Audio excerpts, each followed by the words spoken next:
புரட்டாசியின் முதல் சனிக்கிழமையான இன்று திருப்பதியில் பக்தர்கள் கூட்டம் அலைமோதுகிறது. விவரங்களோடு இருக்கிறார் நம்முடைய சிறப்பு செய்தியாளர் ரகுவரன். தற்போது கூட்டம் எந்த அளவுக்கு இருக்கு, எவ்வளவு நேரம் காத்திருப்பு இருக்கு, லட்டு தொடர்பான சர்ச்சை அங்கே எப்படி எதிரொலிக்குது?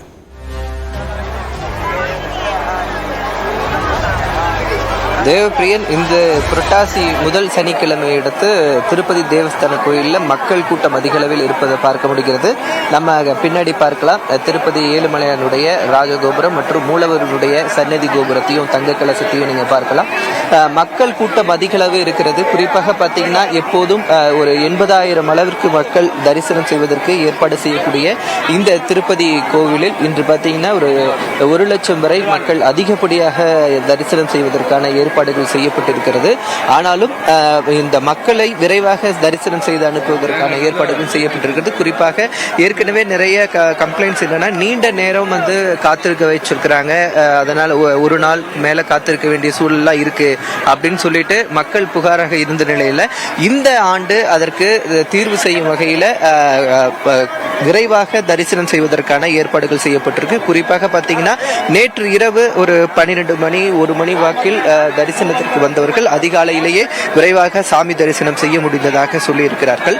ஆனா பாத்தீங்கன்னா இன்று காலை தரிசனத்துக்கு வந்தவர்கள் எல்லாம் நீண்ட வரிசையில் நிற்பதற்கான வாய்ப்பு ஏற்பட்டிருக்கிறது. அது மட்டும் இல்லாமல் லட்டு குறித்து பார்த்தீங்கன்னா மற்ற நாட்கள்ல 2,00,000 வரை தயாரிக்கக்கூடிய லட்டு இந்த புரட்டாசி சனிக்கிழமை, இந்த புரட்டாசி சனிக்கிழமையினுடைய சிறப்பு என்னன்னா, இந்த சீனிவாச பெருமாளுக்காக தான் இந்த புரட்டாசி சனிக்கிழமை விரதமே கொண்டாடப்படுகிறது. குறிப்பாக இந்த புரட்டாசி சனிக்கிழமையில் தான் வெங்கடாஜலபதி அவர் அவதரித்த நாளாக அனுசரிக்கப்படுவதனால இந்த புரட்டாசி சனிக்கிழமையின் பல்வேறு மாநிலங்களிலிருந்தும் பல்வேறு இடங்களில் பொதுமக்கள் ஏராளமாக இந்த சனிக்கிழமை பூஜைகளுக்காக வந்திருக்கிறார்கள். அதற்கான ஏற்பாடுகள் இங்கு செய்யப்பட்டிருக்கிறது. லட்டு பிரசாதத்தை பொறுத்தவரை பார்த்தீங்கன்னா எப்போதும் 2,00,000 தயாரிக்கக்கூடிய லட்டு இந்த சனிக்கிழமை புரட்டாசி சனிக்கிழமைகளில் தற்போது 5,00,000 வரை தயாரிக்கப்பட்டு விநியோகிக்கப்படுகிறது. அது மட்டும் இல்லாமல் கணக்கில்லாமல் லட்டுகளை பெற்று செல்வதற்காக முன்னெல்லாம் ஏற்பாடு செய்யப்பட்டிருந்த நிலையில் தற்போது ஒரு நபர் 4 லட்டுகளை மட்டுமே வாங்க கட்டுப்பாடுகள் விதிக்கப்பட்டிருக்கின்றன. லட்டு குறித்தான சர்ச்சைகள் நிறைய இருந்தாலும் ஆனால் மக்கள் நீண்ட வரிசையில் நின்று லட்டுகளை வாங்கி செல்வதை பார்க்க முடிகிறது. அது மட்டும் இல்லாமல் எங்களுக்கு லட்டு கிடைப்பதில்லை, 4 லட்டு தான் கொடுக்கிறார்கள் என்று அவர்கள் நமக்கு சொல்வதையும் பார்க்க முடிகிறது. அதனால் லட்டு குறித்து சர்ச்சை ஒரு புறம் இருந்தாலும் அவர்கள் பக்திக்கு உட்பட்ட மக்கள் நீண்ட வரிசையில் நின்று லட்டுவை பெற்று செல்வதும் தரிசனத்துக்கு வந்து செல்வதும் பார்க்க முடிகிறது. எங்கு பார்த்தாலும் கோவிந்தா கோவிந்தா கோஷமிட்டு மக்கள் கூட்டம் அலைமோதுவதையும் நம்மால் பார்க்க முடிகிறது. திருப்பதி ராஜகோபுரத்திற்கு எதிரே இருக்கக்கூடிய ஆஞ்சநேயர் சன்னதியில் தான் நாம் தற்போது இருக்கிறோம். எந்த அளவு மக்கள் கூட்டம் இருப்பதையும் நாம் தற்போது பார்க்கலாம். இந்த பகுதியில் சிறப்பு ஏற்பாடுகளாக பார்த்தீங்கன்னா பல்வேறு பகுதிகளிலிருந்து மக்கள் அதிகம் வருவதால் பேருந்து வசதிகள், வரக்கூடிய மக்கள் அனைவருக்கும் அன்னதான வசதிகள் போன்றவையும் ஏற்பாடு செய்யப்பட்டிருக்கிறது. அது மட்டும் இல்லாமல் மருத்துவ உதவிக்கான தேவைகளும் செய்யப்பட்டிருக்கிறது. அது மட்டும் இல்லாமல் ஏராளமான லட்சக்கணக்கான மக்கள் வருவதால் இன்று மட்டும் பார்த்தீங்கன்னா 3,00,000க்கும் மேலான மக்கள் வருவதனால் அதற்கான சிறப்பு ஏற்பாடுகளும் செய்யப்பட்டிருக்கிறது. தேவப்பிரியன், உங்களுடைய விரிவான தகவலுக்கு நன்றி ரகுவரன். ரகுவரன், தற்போது லட்டுக்காக அரசு இப்போதைக்கு இந்த தரத்தை உறுதி செய்வதற்கு என்ன நடவடிக்கை எடுத்திருக்காங்க?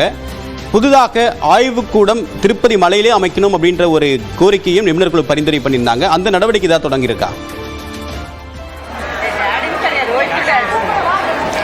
தேவஸ்தானத்தின் சார்பாக சொல்லக்கூடிய புகார் என்ன அப்படின்னா, இந்த தேவஸ்தானத்தில் இருக்கக்கூடிய இந்த பெருமாளுக்கு படைக்கக்கூடிய அனைத்து பொருட்களுமே ஒரு குறிப்பிட்ட அளவில் இருக்க வேண்டும்.